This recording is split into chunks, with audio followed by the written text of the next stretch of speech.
दोस्तों स्वागत है आपका एक बार फिर इस यूपीएससी के सफ़र में जो लोग छंछोर तैयारी में जो लगे हुए हैं फिर लगने जा रहे हैं, मैं उनका बेहद हार्दिक स्वागत करता हूँ। दोस्तों आज का जो बेसिकली जो टॉपिक है ये है कि how to read and revise specially political जो बुक है, हमारी पॉलिटी की जो बुक है लक्ष्मीकांत स्पेशली, क्योंकि जैसे प्रिम्स भी पास आ रहा है और लोगों की धड़कनें भी तेज हो रही हैं दिन रात कि कैसे होगी ये बुक ख़त्म, कुछ समझ नहीं आ रहा। तो यस, मैंने कुछ ट्रिक्स बनाई हैं, आप इनको देख सकते हैं। समझ आए तो लाइक मारिएगा, नहीं समझ आए तो डिसलाइक मारिएगा। तो गाइज ये एक्चुअली जो रिवीजन है, अगर ओवरऑल लोग बात करें लक्ष्मीकांत का 15 डेज के अंदर कैसे बुक को खत्म करेंगे, इसमें हम देखेंगे। साइड टू साइड ये भी देखेंगे, तमिलनाडु के लिंक्स देखेंगे, मैं आपको कमेंट में दे रहा हूँ, आप वहाँ से डाउनलोड कर सकते हैं इस बुक को भी। इसमें ये भी बात करेगी, ये भी बात होगी कि तमिलनाडु के अंदर हम कौन से चैप्टर्स को पढ़ना चाहिए, कौन से चैप्टर्स को, कुछ ज़्यादा तो नहीं पढ़ना तो सारे ही है, बस हाँ एक आधे दो चैप्टर्स हैं जो आप स्किप कर सकते हो। बाकी ये बुक क्यों इंपॉर्टेंट है इसके बारे में थोड़ा सा हम देखने की हम बात करेंगे। इसमें ये जो टॉपिक है लक्ष्मीकांत का हिंदी प्लस इंग्लिश के लिए चलेगा, और तमिलनाडु का जो होगा वो सिर्फ ओनली इंग्लिश मीडियम के लिए चलेगा। गाइज बात करते हैं कि how to read and revise के लिए स्पेशली अगर बात करें लक्ष्मीकांत यार 700 प्लस पेजेस हैं और 70 प्लस चैप्टर्स हैं इसके अंदर। It's very difficult to mug off each and everything.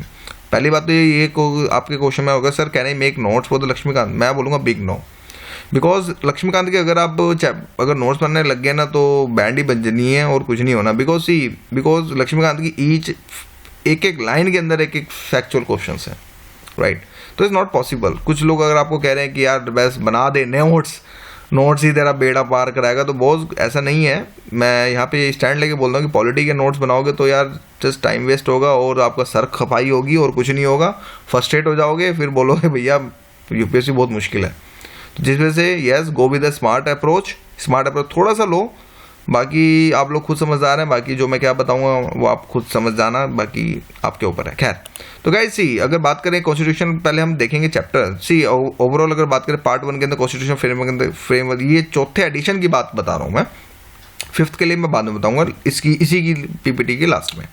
Guys अगर फर्स्ट पार्ट की देखें तो कॉन्स्टिट्यूशन फ्रेमवर्क आएगा। इसमें कुछ 11 चैप्टर्स होते हैं, हिस्ट्री बैकग्राउंड से लेके हमारे basic structure of the constitution से स्टार्ट होता है। सेकंड पार्ट के अंदर हमारा सिस्टम ऑफ गवर्नमेंट होता है, इसमें पार्लियामेंट्री सिस्टम से लेके इमरजेंसी प्रोविजन तक होता है। गाइज इसी तरह थर्ड में अगर बात करें तो सेंट्रल गवर्नमेंट से लेके हमारा प्रेसिडेंट से लेके हमें सुप्रीम कोर्ट तक हमें देखने को मिलता है। इसी तरह फोर्थ पार्ट के अंदर गवर्नर से लेके हमें special provision of some states के लिए हमें देखने को मिलता है। इसी तरह 5th पार्ट के अंदर देखें तो लोकल गवर्नमेंट देखने को मिलता है। 6th पार्ट के अंदर union territories and special areas जिसका शेड्यूल्स एंड ट्राइबल्स एरियाज। और कॉन्स्टिट्यूशन बॉडीज देखें तो कुछ दुनिया भर के चैप्टर्स में देखने को मिलते हैं, बड़े ज़्यादा सर खाते हैं हमारे। इसी तरह नॉन कॉन्स्टिट्यूशन बॉडीज़ में हमें देखने को मिलती है, कुछ में planning commission, NDC, human rights, state human rights, कुछ तरह के हमें चैप्टर्स देखने को मिलते हैं। लोकपाल, लोकायुक्त, कुछ इस तरह के थिंग्स हमें देखने को मिलती हैं। सेट टू साइड हमें कुछ अदर कॉन्स्टिट्यूशन डायमेंशंस के अंदर corporate societies, official language, special provision related, इस तरह से हमें चैप्टर देखने को मिलते हैं। और side to side political dynamics हमें कुछ फॉरेन पॉलिसी तक हमें देखने को मिलती है। और साइड टू साइड हमें जो चैप्टर 11 है यानी कि working of the constitution, national commissions to review, और या कुछ एडिशनल चैप्टर्स अगर बात करें जो मैंने भी फोटोकॉपी खरीदी थी मार्केट से, PIL हो गया, जुडिकल एक्टिविज्म हो गया, नीति आयोग हो गया, रिप्रेजेंटेटिव एक्ट हो गया 1951, इलेक्शंस हो गए, यही मुझे अभी तक कुछ याद है, मैंने अभी तक फोटोकॉपी नहीं देखी। तो ये कुछ हमें 7 चैप्टर्स कुछ लक्ष्मीकांत ने एडिशनल अपडेट किए हैं, कुछ इसके इंडेक्स भी कुछ अपडेट किए हैं, वो बात की बात है।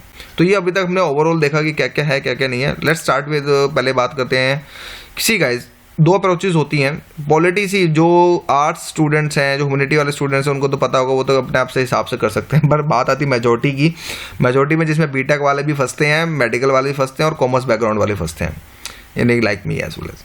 तो क्या जिन्होंने 10th के बाद कभी हिस्ट्री पढ़ी नहीं भाई, जिंदगी भर साइंस और मैथ्स या फिर अकाउंटेंसी, प्रॉफिट एंड लॉस को जिंदगी भर दिमाग में रखा, तो वो पॉलिटी को कैसे पढ़ें।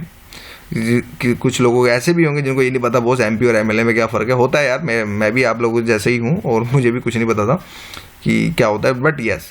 तो इसमें गाइस 2 अप्रोचेस ये हैं कि एक अप्रोच तो ये होती है सिंपल अप्रोच, हाँ भी स्टार्ट करो भाई, पहले पेज से उद्घाटन करो इसका और हमेशा लास्ट पेज तक, यहाँ तक बिल्कुल जिसको बोलते हैं कि एकदम लास्ट तक चले जाओ। एक तो ये अप्रोच होगी जो बिल्कुल बोलते हैं कि ये स्पेशली जो अप्रोचेस लेते हैं मैक्सिमम ये आर्ट्स ह्यूमैनिटी वाले स्टूडेंट ज़्यादा लेते हैं, बिकॉज उनको पता होता है, इन्होंने स्टार्टिंग से ही BA और ग्रेजुएशन में जो भी है पढ़े होते हैं, तो उनको इनके लिए कोई दिक्कत नहीं होती। लेकिन जब बारी आती मेडिकल की और कॉमर्स बैकग्राउंड की, तो उनके लिए थोड़ा सा मुश्किल स्टार्ट होती है। मुश्किल इन द सेंस अगर शुरू के 2 चैप्टर पढ़ लेंगे तो बोलेंगे यार जान से निकल जाती, भाई क्या पढ़ लिया आज, आज तो तगड़ा वाला पढ़ लिया बॉस, ये तो सर से घूम रहा है, कुछ इस तरह की फीलिंग्स आती हैं। ऑफकोर्स होता है, बिकॉज इनके बैकग्राउंड को ही पढ़ोगे हिस्ट्री के, तो यार कुछ इतने सारे दुनिया भर के एक्ट्स हैं, इंडिया पिक्ट साइड से दुनिया भर के एक्ट्स हैं, तो उसी में सर घूम जाता है, तो यार आगे क्या बढ़, फिर दिमाग में आता है यार UPSC so tough, how can I make it, कुछ तरह की थिंग्स आपको दिमाग में आएंगी नहीं।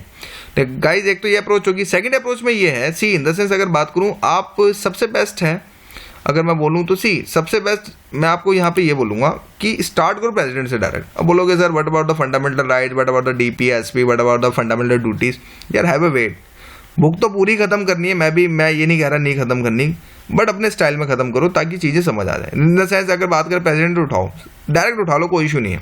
स्टार्टिंग में हो सकता है शायद दिखते हैं एक दो टॉपिक्स में, कुछ इसके आर्टिकल्स में कुछ दिखते हैं, जो आर्टिकल हो उसको फंडामेंटल राइट्स में, उसके जो फंडामेंटल राइट्स में जाके देखो कि ये आर्टिकल का मतलब क्या है, दैट्स इट, और कुछ नहीं। यानी कि प्रेसिडेंट जब स्टार्ट करोगे वाइस प्रेसिडेंट को खत्म करो, यानी 2 चैप्टर आप फटाफट खत्म करोगे, उसके बाद आपको प्राइम मिनिस्टर पे नहीं बढ़ना, फिर इसके बाद आप डायरेक्ट 26 चैप्टर जिनके बाद 4th एडिशन है वो गवर्नर पढ़ो। क्वेश्चन होगा क्यों, वाई। सी गाइस, अगर हम ये सीक्वेंस लेंगे, लाइक प्रेसिडेंट पढ़ेंगे, वाइस प्रेसिडेंट पढ़ेंगे, चीफ मिनिस्टर पढ़ेंगे, तो इससे क्या होगा ना, पढ़ते जाओगे कंसेप्ट क्लियर नहीं होने स्टार्ट होंगे। जब आप प्रेसिडेंट और वाइस प्रेसिडेंट वर्सेस गवर्नर पढ़ने स्टार्ट करोगे ना, तो चीजें फिर कंसेप्ट क्लियर ऑटोमेटिक होंगे। ओके, प्रेसिडेंट में ये था, गवर्नर में ये था। तो गाइज जब बारी आती है, क्योंकि इसे कंपटीशन के अंदर कंसेप्ट क्लैरिटी बहुत इंपॉर्टेंट है। पढ़ना तो हर आदमी पढ़ता है, 10 लाख प्लस कंपटीशन है, एस्पिरेंट फॉर्म भरेंगे तो डेफिनेटली सभी पढ़ेंगे, मैं ये नहीं कह रहा, लेकिन जब बात आती है क्रैकर्स की, जो क्रैक करते हैं वो कुछ इस तरह से करते हैं। यानी कि जब आप प्रेसिडेंट और वाइस प्रेसिडेंट पढ़ेंगे तो सबसे पहले गवर्नर पढ़ें, उसके बाद इसी तरह फिर प्राइम मिनिस्टर जब आप पढ़ेंगे तो तुरंत इसके बाद on the spot chief minister पढ़ेंगे। सी ऑलमोस्ट एवरीथिंग सेम ही सेम है, थोड़ा थोड़ा फर्क है, हल्का हल्का, जिसको बोल सकता हूँ कि 10% का फर्क है अगर ओवरऑल बात। तो जब आप प्राइम मिनिस्टर पढ़ेंगे तो ऑटोमेटिक तरह से आपको फील होगा कि यार ये तो रिवीजन चल रहा है चीफ मिनिस्टर वाला, कुछ इस तरह से आप फील्स करेंगे। इसी तरह सेंट्रल काउंसिल ऑफ मिनिस्टर भी इसी तरह, फिर आप स्टेट काउंसिल ऑफ मिनिस्टर आए, फिर इसी तरह कैबिनेट कमेटी, पार्लियामेंट। जब आप ये 2 चैप्टर्स पढ़ें तो तुरंत आ जाए स्टेट लेजिस्लेचर पे, बिल्कुल सेम है। इसी तरह पार्लियामेंट कमेटी, पार्लियामेंट फॉर्म और सुप्रीम कोर्ट जब आप ये पढ़ेंगे तो इसी तरह हाई कोर्ट और सुप्रीम कोर्ट, और जम्मू कश्मीर का स्टेटस एक्ट पढ़ लेना और प्रोविजन ऑफ सम स्टेट। तो क्या जब आप ये चीज़ें पढ़ लेंगे ना, तो आपके ऑटोमेटिक मैं बोलता हूँ आपका कोर पार्ट खत्म हो जाएगा। कोर पार्ट अंदर लक्ष्मीकांत आपको सब समझ आ जाएगा, हाँ भी गवर्नर ये था, चीफ मिनिस्टर ये था, प्रेसिडेंट ये था, वाइस प्रेसिडेंट, तो एटलीस्ट बोलो अब, फिर आप बोलोगे आ जाओ बच्चू मेरे से बिल्ड लो, अब देखता हूँ। तो कुछ तरह की जब फीलिंग्स आएंगे तो ऑटोमेटिक सारी चीज़ें कम है। तो जब आपकी ये चीज़ आप ये पढ़ लें, फिर उसके बाद तुरंत आ जाओ फर्स्ट चैप्टर पे। First chapter in the sense भाई हिस्टोरिकल बैकग्राउंड पढ़ोगे, अब चीज़ें समझ आ रही हैं, तो जब आप ये पढ़ना स्टार्ट करोगे तो ऑटोमेटिक चीज़ें आ जाए। बट इसमें सिटीजन वाला चैप्टर मत पढ़ना। अगर आप सिटीजन वाला चैप्टर पढ़ने लगे तो शर्म आने लग जाओगे और कुछ नहीं होगा, समझ में कुछ जाना नहीं है, बड़ी कंफ्यूजन और क्रिएट हो जानी है। तो इस बेटर है इसको हमेशा लास्ट में पढ़ना, सिटीजन वाले चैप्टर को, बिकॉज सिटीजन से रिलेटेड क्या क्या इश्यूज है इसको आप हमेशा लास्ट में पढ़ेंगे। फिर इसी तरह fundamental rights, DPSP, fundamental duties, amendment of constitution, very very important, और बेसिक स्ट्रक्चर ऑफ कॉन्स्टिट्यूशन।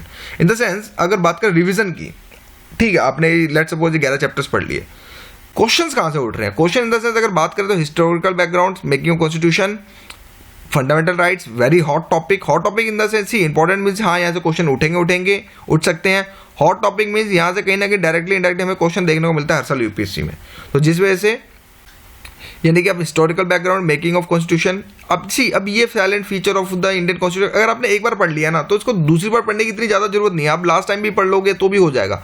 यानी कि जो रेशो अगर बात करें, सी गाइस अगर रेशो बात करें, लेट्स सपोज आपने 5 टाइम लक्ष्मीकांत खत्म करी तो इसको आप 2 बार या 3 बार भी पढ़ोगे थर्ड चैप्टर को तो काम चल जाएगा। लेकिन ये फंडामेंटल राइट, डीपीएसपी, ये आपको 5 के 5 बार ही पढ़ने पड़ेंगे, यही अप्रोच है, राइट गाइस। तो जिस वजह से आपको amendment of constitution very important, इसमें तो भाई कहीं ना डायरेक्टली इनडायरेक्टली क्वेश्चन में देखने को मिलता है। अब बेसिक स्ट्रक्चर ऑफ कॉन्स्टिट्यूशन ये सबको पता होता है, अब फर्स्ट रीडिंग मार लोगे, सेकंड रीडिंग में आप खुद सोचोगे यार it's a basic things, I know it everything, तो इसको स्किप कर देता हूँ, let's move on another important chapter. कुछ इस तरह की थिंग्स आपके दिमाग में आएंगी। जब आप ये स्टार्ट करेंगे तो ऑलमोस्ट मैं कहता हूँ 60% आपकी लक्ष्मी खत्म हो गई।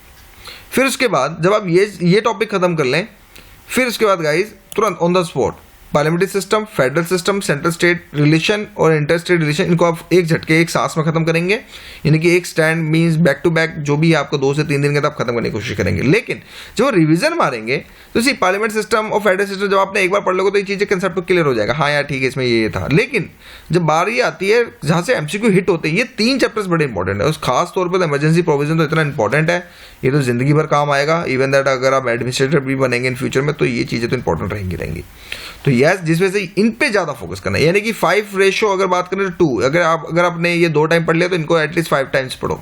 तो जब आप ऐसे करोगे तो आपके ऑफकोर्स लक्ष्मीकांत जो होगी विदिन 15 डेज के अंदर खत्म होने के चांसेस ज़्यादा होते हैं। अब बारी आती है फिर इस पे आती है। अब ये चैप्टर्स तो मैं ये नहीं बोलूँगा कि इनमें कुछ इंपॉर्टेंट होगा, ये तो द कोर थीम है तो इसको तो पढ़ना ही पढ़ना है, इसमें तो कोई इशू है ही नहीं। फिर इसी तरह आपका ये स्टेट गवर्नमेंट आएगा, ये भी आपको पढ़ना पड़ेगा, इसमें भी कोई आपको रियायत नहीं दी जाएगी। अब इसी तरह जब आप लोकल गवर्नमेंट में आएंगे, इंपॉर्टेंट है, पंचायती राज पढ़ेंगे तो ऑटोमेटिक म्यूनसिपैलिटीज वाला ये चैप्टर ऑटोमेटिक आपको क्लियर हो जाएगा। बिकॉज जब आप पंचायती राज पढ़ेंगे आपका अमेंडमेंट्स पता चल जाएंगे, आपके फीचर्स पता चल जाएंगे। तो इसी तरह से जब म्यूनसिपैलिटी में तो ये भी चीज़ें हो जाएंगी। तो इसी तरह special provision by union territories और शेड्यूल्स एंड ट्राइबल्स एरिया से क्या है, ये हमेशा से इंपॉर्टेंट बना रहता है, इन पर भी आप ध्यान रखेंगे। तो क्या जब इस तरह से आप चलेंगे ना तो डेफिनेटली चीज़ जो होंगी बहुत ज़्यादा ग्रैप होनी स्टार्ट हो जाएंगी। फिर बारी आती है कॉन्स्टिट्यूशन बॉडीज़ की। लाइक सी, अब इतने सारे चैप्टर्स हैं, ये इनको सबसे बड़े बेस्ट है 5 रुपये चार्ट पेपर लो और एक एक करके खाओ। यानी इन द सेंस सी, अब ये एक्चुअली देखा जाए अगर प्रिम्स के हिसाब से अगर माल देखा जाए, मैं बोलूं अगर आप प्रिम्स में देखते हैं, सी आपके पास 2 अप्रोचेज हैं। जैसे कि अब जो बंदे अगले साल दे रहे हैं वो तो प्रिम्स कम मेंस भी बना लो इसका। लेकिन जो बंदे अगर प्रिम्स इस साल दे रहे हैं तो गाइज मैं तो ये बोलूंगा इसी इलेक्शन कमीशन आ गया, इसके जस्ट इसके ये देखो भाई कौन इलेक्ट करता है कौन हटाता है, दैट्स इट, और कुछ नहीं। और उसके कंपोजिशन क्या है, दैट्स इट, और कुछ नहीं। लेकिन जब मेंस आती है बारी तो इलेक्शन कमीशन में ये देखो भी इसके पोज क्या है, कॉन्स क्या है, और इसमें इश्यूज क्या है जो लक्ष्मीकांत ने दे रखे हैं, वो आपका आ गया मेन से related. Right guys, same pattern जो होगा इन सबका आप फॉलो करते जाओगे। अब जब बारी आती है नेशनल कमीशन ऑफ एससी और नेशनल कमीशन ऑफ एसटी की, तो इसमें क्या करो आप एससी को एक तरफ लिखो और एसटी को एक तरफ लिखो। सेम है, प्रोज क्या है, कॉन्स क्या है, कंपोजिशंस क्या है। जब ये चीज़ें लेंगे तो ऑटोमेटिक सारी की सारी चीज़ें तुरंत ऑन द स्पॉट क्लियर होनी स्टार्ट हो जाती हैं। अब like union public service commission और स्टेट अगेन लाइन खींचो, यहाँ पे यूपीएससी मारो, यहाँ पे पीसीएस मारो, स्टेट पीसीएस, फिर आपको हो जाएगा। इसी तरह गाइज आपका जैसे कि computer auditor general of India है, जैसे सीएजी जिसका आर्टिकल्स आई थिंक 148 से लेके 151 तक स्टार्ट होते हैं, खत्म होते हैं, तो इसमें भी सेम ऐसी इसी तरह। तो जब ऐसे करेंगे ना तो चीज़ें बड़ी ईजी हो जाए, और इसी के नोट्स बनेंगे, सिर्फ इसके नोट्स बनेंगे। और बात करें और इसमें आपके side to side non constitutional bodies के नोट्स बनेंगे। यानी इन द सेंस अब सी प्लानिंग कमीशन तो एरा हो गया, ठीक है, नेशनल डेवलपमेंट काउंसिल में ये भी एरा हो गया, लेकिन जो हमारा नीति आयोग है उसके बनेंगे। स्मॉल में कॉम्पिटिशंस क्या क्या है, प्रोज एंड कॉन्स क्या क्या है। इसी तरह जब नेशनल ह्यूमन राइट्स कमीशन आ जाए, स्टेट ह्यूमन राइट, तो इनको अगेन लाइन खींचो बीच में, यहाँ लिखो NHRC और यहाँ पे लिखो SHRC। तो इनके कंपोजिशंस कौन हटाता है, कौन इलेक्ट करता है, दैट्स इट। ये हमारा जो मटेरियल निकलेगा वो हमारा निकलेगा प्रिम्स स्पेशल के लिए, राइट। इसी तरह फिर आपका central information commission, state again line खींचो, आपका हो जाएगा। इसी तरह सेंट्रल विजिलेंस ऑफिसर, सतर्कता विभाग जिसको कहते हैं, और CBI, लोकपाल अब लोकपाल लोकायुक्त एक्चुअली ओवरऑल देखा जाए तो ये प्रिम्स से कम मेंस के लिए ज़्यादा इंपॉर्टेंट है, तो इस पर आप हमेशा ध्यान रखिएगा। फिर बारी आती है जैसे कि लेट्स सपोज अगर बात करें इसके ऊपर अदर कॉन्स्टिट्यूशन डायमेंशन के अंदर, से कॉर्पोरेट सोसाइटी एक बार पढ़ लोगे सब समझ आ जाएगा, ऑफिशियल लैंग्वेज एक बार पढ़ लोगे सब समझ आ जाएगा, पब्लिक सर्विस पढ़ लोगे, लेकिन ट्रिब्यूनल्स बहुत इंपॉर्टेंट है, कैट जिसको कहते हैं। तो जब आप ये पढ़ोगे तो ये टॉपिक बहुत इंपॉर्टेंट है, इस पर ध्यान रखने की कोशिश करना। बाकी तो ये 1 टाइम रिविजन है। अगर 5 रेशो अगर 3 की बात करें तो 5 टाइम इस टॉपिक को पढ़ना, बाकी 3 टाइम पढ़ लोगे तो काम चल जाएगा। तो ये आपका ये ओवरऑल बात करें तो 15 डेज के अंदर बड़ी प्यार से चीज़ें जो हैं खत्म। इसी तरह का इस पॉलिटिकल डायनेमिक्स के अंदर political parties very important, elections very important. इसी तरह आपका anti definition law very very important. तो ये जब आप ये सारी की सारी चीज़ें पढ़ेंगे तो आपका काम हो जाएगा। इसी तरह फिर इसमें आप प्रेशर ग्रुप और नेशनल इंटीग्रेटेड फॉरेन पॉलिसी ये, और अगर बात करें इसमें वर्किंग ऑफ द कॉन्स्टिट्यूशन, या CM से एरा हो गया, अभी छोड़ो उसको, नोट वहाँ पढ़ना चाहो पढ़ ले, बट इसमें से कोई एक आधा क्वेश्चन निकलेगा नहीं। तो अगर टाइम वेस्ट है, कुछ 20-25 पेजेस हैं, टाइम वेस्ट करने वाली बात है, क्योंकि अब ND की गवर्नमेंट है तो इतना कुछ ज़्यादा खास नहीं। बट हाँ, इसकी रिकमेंडेशन बहुत ज़्यादा इंपॉर्टेंट है, पढ़ना चाहे पढ़ सकते हैं, ऑप्शनल है, मैं ये नहीं बोलूँगा, लेकिन इसमें से क्वेश्चन बहुत कम चांसेस है कि इसमें से MCQ निकलेगा। लेकिन additional chapter like PIL, judicial activism, NITI Aayog, representative act 1951, elections, कुछ ये अभी तक मैंने जो मुझे याद थे मैंने जो वही लिखा। तो आप इसको करेंगे तो गाइज ओवरऑल आपका 15 डेज के अंदर 15 to 16 डेज, मैक्सिमम 16 डेज अगर आप 3 to 4 आवर की स्टडी कर रहे हैं एवरीडे पॉलिटी की, तो आपका डेफिनेटली बड़ी प्यार से चीज़ें काउंटर हो जाएंगी। अब बारी आती है हिस्ट्री की। History in the sense he guys, history की जो बुक है तमिलनाडु की, वो इंग्लिश मीडियम के लिए है। अब यहाँ पे दिमाग में क्वेश्चन ये आ रहा होगा कि sir why not NCERT, why I will go for the history specially for the Tamil Nadu books. See guys, there is a lot of difference between the NCERT books and Tamil Nadu history books, because आज के समय Tamil Nadu books को काफ़ी maximum जो बंदे हैं वो refer कर रहे हैं, बिकॉज तमिल NCERTs में आई एक्सेप्टेड की 11th क्लास की जो NCERT है अगर बात करें वो ज़्यादा इंपॉर्टेंट है, लेकिन जो उसमें 2 बुक्स जो उसमें कल्चर से रिलेटेड हैं, आर्ट एंड कल्चर से रिलेटेड, वही इंपॉर्टेंट है। लेकिन जो बिगनर्स हैं जिनको कुछ नहीं पता, तो गाइज मैं तो बोलूँगा स्टार्ट विद तमिलनाडु बुक, सबसे बेस्ट अप्रोच, बिकॉज इसके अंदर अप्रोचेस बहुत डिफरेंट है, सिंपल है, इजी टू अंडरस्टैंड थिंग्स हैं, तो आपको ये चीज़ें समझ आने लगे। Let suppose like 12th class की पहले बुक पढ़ते हैं, लाइक कुछ इस तरह से आपको फ्रंट पेज मिलेगा, कुछ इस तरह से, तो देख रहे हैं नोट फॉर सेल है ये भी, तो तमिलनाडु एजुकेशन कुछ फ्रंट पेज इस तरह से। ठीक है, अब फ्रंट पेज के अंदर आपको अगर आप 12th क्लास की बुक से स्टार्ट करते हैं, बिकॉज ये 12th क्लास में क्या होता है एक्चुअली, चीज़ें आसान होती हैं। India under east Indian company rules, ये हमने पढ़ा, थोड़ा बहुत हमें बचपन से सुनते आ रहे कि अंग्रेजों ने अत्याचार किया, हमारे दिमाग बहुत ज़्यादा दिक्कतें करी हमारे इंडिया के अंदर कुछ इस तरह से, तो ये चीज़ें जब ये चीज़ें बिल्कुल याद रहती हैं।